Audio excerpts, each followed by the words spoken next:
प्रयागराज का रहने वाला था राहुल। पढ़ाई में हमेशा अच्छा।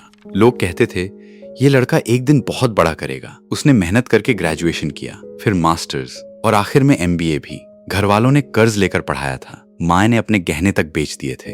सबको उम्मीद थी कि MBA के बाद राहुल की जिंदगी बदल जाएगी, लेकिन डिग्री बढ़ती गई और किस्मत टूटती गई। हर सुबह वो लैपटॉप खोलकर जॉब्स अप्लाई करता, लिंक्डइन, नौकरी, इंडीड, हर जगह CV भेजता, लेकिन हर जगह सिर्फ एक चीज मिलती, we regret to inform you.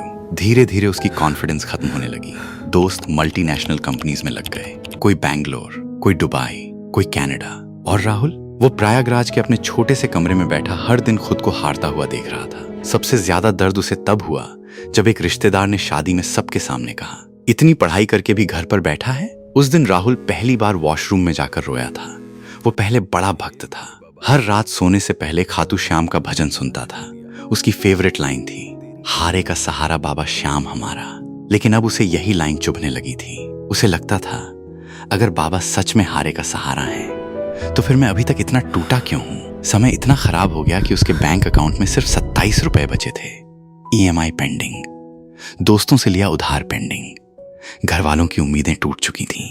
एक रात उसके पिताजी गुस्से में बोल पड़े, MBA करके भी अगर घर नहीं संभल रहा तो उस डिग्री का क्या फायदा। ये सुनकर राहुल अंदर से पूरी तरह टूट गया। उस रात वो अकेला प्रयागराज के गंगा घाट पर गया। ठंडी हवा चल रही थी, घाट पर शांति थी और राहुल की आंखों में सिर्फ आंसू। उसने आसमान की तरफ देखकर कहा, बाबा, लोग कहते हैं आप हारे का सहारा हो, लेकिन मैं तो इतना हार चुका हूं कि शायद आप भी मेरा सहारा नहीं बन पाए। और वो फूट फूट कर रो पड़ा। तभी उसके पास एक बूढ़ा आदमी आकर बैठ गया। साधारण कपड़े, चेहरे पर अजीब सुकून। उसने धीरे से पूछा, डिग्री लेकर बैठे हो या जिंदगी बदलने निकले हो। राहुल चौंक गया। बूढ़ा मुस्कुराया और बोला, आजकल लोग MBA तो कर लेते हैं, लेकिन खुद पर भरोसा करना भूल जाते हैं। राहुल चुप था। फिर बूढ़े ने कहा, श्याम सहारा देते हैं बेटा, लेकिन मेहनत इंसान को खुद करनी पड़ती है। भगवान रास्ता दिखाते हैं, चलना तुम्हें पड़ता है। उस रात के बाद राहुल बदलने लगा। सुबह 4 बजे उठना, स्किल्स सीखना, कम्युनिकेशन इंप्रूव करना, एडिटिंग, मार्केटिंग, फ्रीलांसिंग, जो मिला सीखना। दिन में छोटे प्रोजेक्ट्स, रात में मेहनत। धीरे धीरे 6 महीने निकल गए। कोई मैजिक नहीं हुआ। बस राहुल पहले वाला कमजोर लड़का नहीं रहा। एक दिन अचानक उसे एक इंटरनेशनल क्लाइंट मिला, फिर दूसरा, फिर रिमोट जॉब।